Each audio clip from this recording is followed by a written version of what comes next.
చేగుంట మండలం అనంతసాగర్ గ్రామంలో ఉన్న ప్రభుత్వ ప్రాథమిక ఉన్నత పాఠశాలను సందర్శించిన గ్రామ సర్పంచ్, ఉప సర్పంచ్, వార్డు సభ్యులు, గ్రామ పెద్దలు ఆధ్వర్య స్థితిలో ఉన్న పాఠశాలను చూసి బిత్తర ముఖాలు వేసుకున్నారు. స్కూల్ సిబ్బందిని ప్రశ్నించగా గత పాలకులకు మేము ఎన్నోసార్లు ఫిర్యాదు చేశామని, కానీ కాంట్రాక్టర్లు ముందుకు రాలేరని పాలకులు మాకు చెప్పారు. అందువలన చేసేదేమీ లేక వచ్చిన ఫండ్ను తిరిగి ఇచ్చేస్తామని సమాధానం ఇచ్చారు. పాఠశాలలో కనీస సౌకర్యం లేకుండా పిల్లలకు పాఠాలు చెబుతున్నారు. 8 మంది ఉండాల్సిన టీచర్లు 6 మంది ఉన్నారని, 175 సంఖ్య ఉన్న పాఠశాలలో కనీస సౌకర్యం లేకుండా ఇబ్బందులు పడుతున్నామని పాఠశాల సిబ్బంది తెలిపారు. ఇటీ విషయంపై ఎన్నోసార్లు ఎంఈఓ దృష్టికి తీసుకువెళ్లిన ఫలితం లేకుండా పోయిందని వారు విన్నవించుకున్నారు. కనీసం పిల్లలకు కూర్చోవడానికి టేబుళ్లు కానీ, త్రాగునీరు వ్యవస్థ కానీ సరిగా లేవు. గత పాలకుల నిర్లక్ష్యమే దీనికి కారణమని స్కూల్ సిబ్బంది చెప్పారు. వీటిని వెంటనే పరిష్కరిస్తామని సర్పంచ్, ఉప సర్పంచ్, వార్డు సభ్యులు వారికి భరోసా ఇచ్చారు. అనంతసాగర్ శివారుకున్న జీవిక మరియు సప్తగిరి కంపెనీ దగ్గరికి మేము వెళ్ళగా మమ్మల్ని కనీసం ఒక మనిషిలాగా చూస్తలేరు అని, మేము ఉపాధ్యాయుని హోదాలో ఉండి కూడా ఒక మామూలు మనిషికి ఇచ్చిన మర్యాద కూడా కంపెనీ సిబ్బంది మాకు ఇవ్వలేదని వారు బాధపడ్డారు.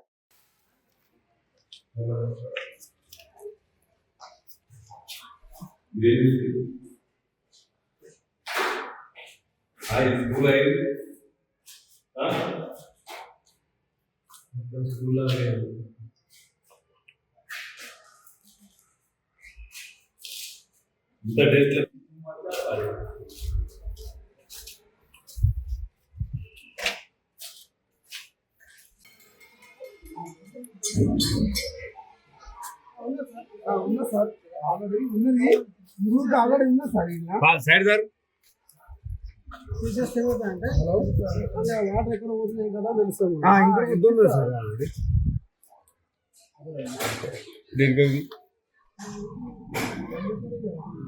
ఇంకా చూపించాలి.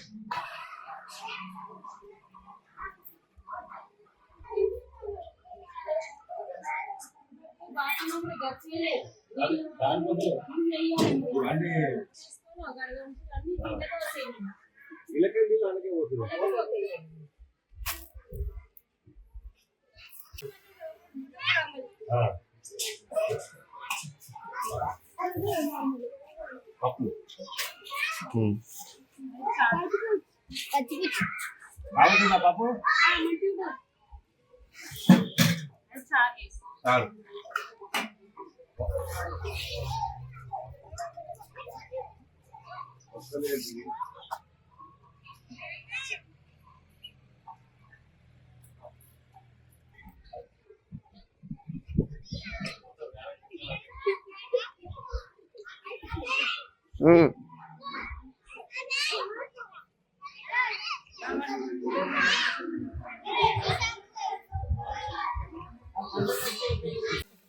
రైస్ 100 grams ప్రైమరీ వాళ్ళకి 1 నుంచి 5 వరకు 100 grams ఒక్కొక్కరికి.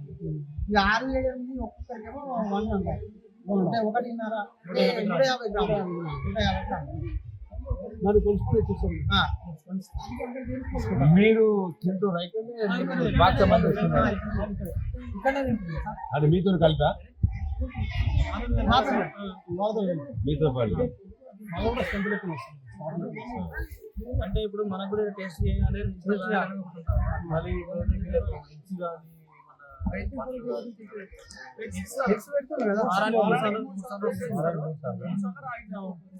అది ఉందా సార్ మెను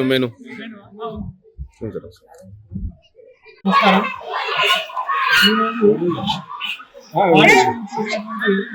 మన గ్రామ సర్పంచ్ గారు మరియు అధికారులు, గ్రామ పెద్దలందరికీ నమస్కరించి విన్నవించుకున్నది ఏమనగా, మన ఎన్క్యూఎస్ అనంతసాగర్ పాఠశాలలో అనేక సమస్యలు ఉన్నాయి. ఆ సమస్యల వల్ల విద్యార్థులు చాలా ఇబ్బందులు పడుతున్నారు. పైగా మీరు ఇక్కడ ఈ పాఠశాల విచ్చేసిన సందర్భంగా మేము మీకు మా పాఠశాలలోని సమస్యలను మీకు విన్నవించుకుంటున్నాం. మొదటగా మాకు ఈ పాఠశాల ఆవరణలో చెత్తా చెదారం ఎక్కువ పేరుకుపోతుంది. దాన్ని ఎప్పుడూ క్లీన్ చేయాలని మేము అనుకుంటున్నాం, క్లీన్ చేస్తున్నాం. కానీ అది ఇంకా చెత్త అట్లాగే ఉంటుంది. దాన్ని కూడా కొంచెం క్లీన్ చేయాల్సిందిగా కోరుతున్నాము. అట్లే ఈ పాఠశాల ఆవరణలో చెట్లు ఉన్నాయి, చెట్లు మధ్యలో ఉన్నాయి, గ్రౌండ్ మధ్యలో ఉన్నాయి. అయితే అవి గాలికి కొమ్మలు విరిగిపోతున్నాయి, పిల్లల పైన పడుతున్నాయి. కాబట్టి ఆ చెట్లను కూడా కొంచెం తొలగించే ప్రయత్నం చేయాల్సిందిగా కోరుతున్నాం. అదేవిధంగా ఈ G+1 పైన ఫ్లోరింగ్ 6, 7, 8 తరగతులలో ఫ్లోరింగ్ లేదు. కాబట్టి ఆ ఫ్లోరింగ్ కూడా కొంచెం చేయాల్సిందిగా మిమ్మల్ని కోరుతున్నాం సార్. అదేవిధంగా ఇంకా బాలబాలికలకు టాయిలెట్స్ సరైనవి లేవు, అందుబాటులో ఎక్కువ లేవు. 1, 2 మాత్రమే ఉన్నాయి, అవి సరిపోవడం లేదు. కాబట్టి వాటిని కూడా మీరు దృష్టిలో పెట్టుకోవాల్సిందిగా కోరుతున్నాం సార్. అదేవిధంగా సంస్కృతి విగ్రహం ఉన్నది, దానిపైన ఒక షెడ్యూల్ నిర్మిస్తే పిల్లలు కూడా అప్పుడప్పుడు పూజలు చేస్తుంటారు సార్. వాటికి కొబ్బరికాయలు కొట్టడం, పూజలు చేయడం లాంటివి చేస్తుంటారు. కాబట్టి షెడ్డు నిర్మాణం చేస్తే బాగుంటుందని చెప్పి కోరుకుంటున్నాం. అట్లాగే మా పాఠశాలలో రకరకాల కార్యక్రమాలు జరుగుతూ ఉంటాయి. ముఖ్యంగా జాతీయ దినోత్సవాలు, అప్పుడప్పుడు సమావేశాలు జరుగుతుంటాయి. ఆ సమావేశాలకు గాను డయాస్ లేదు మనకు. ఆ డయాస్ ఉంటే కూడా బాగుంటుందని చెప్పి మీకు నిర్ణయించుకుంటున్నాం సార్. అట్లాగే పాఠశాల భవనం కలర్ కూడా వేస్తే బాగుంటుంది, అట్రాక్షన్ ఉంటుంది అని చెప్పి కలర్ వేయాల్సిందిగా కోరుకుంటున్నాం. అట్లాగే పిల్లలకు ఇక్కడ తినడానికి చాలా ఇబ్బందులు పడుతున్నారు, అంటే కూర్చొని తినడానికి డైనింగ్ హాల్ కూడా ఉంటే బాగుంటుందని చెప్పి మేము మీకు విన్నవించుకుంటున్నాము. అట్లాగే పాఠశాల బోర్డు ఉన్నది, కానీ అది భూమిలో ఇరుక్కుపోయింది సార్. అది మోటారు దాన్ని మంచి చేసి విద్యార్థులకు వాటరు అందేలా చూడాల్సిందిగా కోరుతున్నాం సార్. అట్లాగే ఈ పాఠశాల ఆవరణలో వర్షం పడితే మొత్తం బురదమయం అవుతుంది. కాబట్టి ఆ బురదమయం కాకుండా కొంచెం మొరం పోస్తే బాగుంటుందని చెప్పి మీకు విన్నవించుకుంటున్నాం సార్. అట్లాగే పిల్లలకు డ్రింకింగ్ వాటర్ లేదు, అంటే తాగడానికి వాటర్ సరిగా అందుబాటులో లేదు. కాబట్టి డ్రింకింగ్ వాటర్ అందుబాటులో ఉంచాల్సిందిగా మిమ్మల్ని కోరుతున్నాం సార్. అట్లాగే ఈ పాఠశాలలో మొత్తం 8 మంది టీచర్లు ఉండేది, 2 ట్రాన్స్ఫర్ అయ్యాడు, అంటే వేరే జిల్లాకు వెళ్ళిపోయాడు. ప్రస్తుతం 6 ఉన్నాం సార్. అయితే ఇంకో 2 మీరు సమకూరిస్తే బాగుంటుందని చెప్పి, అంటే టీచర్లను 2 సమకూరిస్తే బాగుంటుందని చెప్పి మిమ్మల్ని కోరుకున్నాను సార్. ఇంకా కొన్ని సమస్యలు ఉన్నాయి, ప్రస్తుతం అయితే ఈ సమస్యలు బాగా ఉన్నాయి సార్. ఈ సమస్యలను మీరు తీర్చగలరని చెప్పి మిమ్మల్ని సవివరంగా వివరించుకుంటున్నాం సార్. Thank you sir. అంటే ఇప్పుడు ఈ సమస్యలు ఇప్పుడే కొత్తగా వచ్చినాయా, ఇంతకుముందు కూడా ఉన్నాయా? ఇంతకుముందు నుంచే ఉన్నాయి సార్. ఇంతకుముందు విద్యాధికారులకు, పై అధికారులకు ఎవరికైనా ఫిర్యాదు చేశారా? వాళ్ళు పట్టించుకోలేరా? పట్టించుకున్నారు కానీ అప్పుడప్పుడు సమస్యలు వస్తూనే ఉంటాయి కదా. అప్పుడప్పుడు సమస్యలు రావడం వేరు, సమస్య అనేది పరిష్కారం కాకుండా ఉండడం వేరు. అంటే మీరు ఎవరికైనా ఫిర్యాదు చేశారా? చెప్పినాం సార్, చెప్పినాం. అదే లెటర్ ఉందా? లెటర్ ఏం చేస్తాం, అంటే మీరు ఫిర్యాదు చేసినా మాకు కూడా తెలవాలి కదా.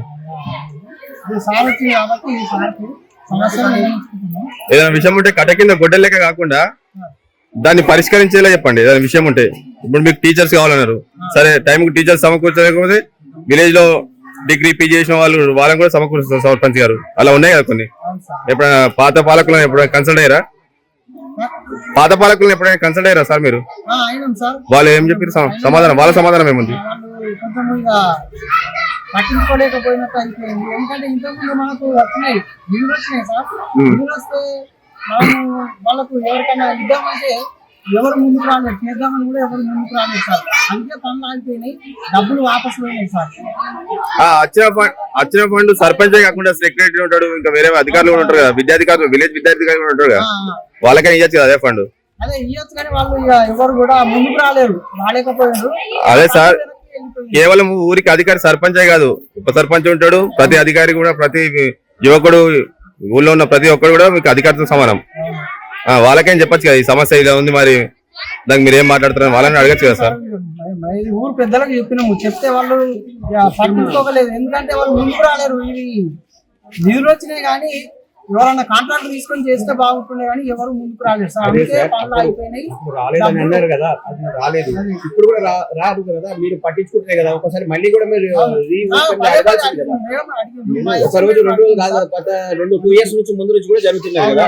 మరి జరిగినప్పుడు మీరు ఒకసారి చెప్పారు, ఒక 6 months తర్వాత మళ్ళీ 4 months తర్వాత మీరు అడగాల్సి ఉంటుంది కదా, మీ బాధ్యత ఉంటుంది కదా. మరి ఎవరిని అట్లా అడిగారు?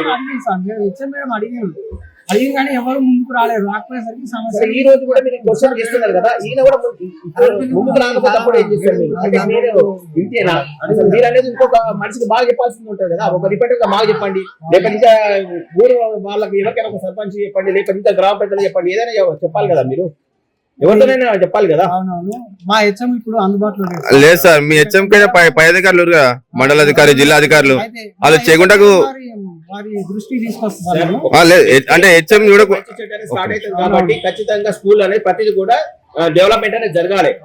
దాని ద్వారా మీరు కూడా విద్య అనేది కూడా సక్రమంగా అందించాలి. దేని విషయంలో అసలే మేము ఊరుకోము. ఈ TG5 తరఫున మేము ఖచ్చితంగా కూడా చర్య తీసుకుంటాం. Okay sir. మా హెచ్ఎం మేడం గారు ఇప్పుడు స్ట్రెంత్ ఎంత ఉంది సార్ స్కూల్లో? సార్, సంఖ్య ఎంత ఉంది 142 సార్. వాళ్ళకు? అంటే ఇప్పుడు రైస్ ఎంత పెట్టారు? రైసా సార్ ఈరోజు దాదాపు 13 kg సార్.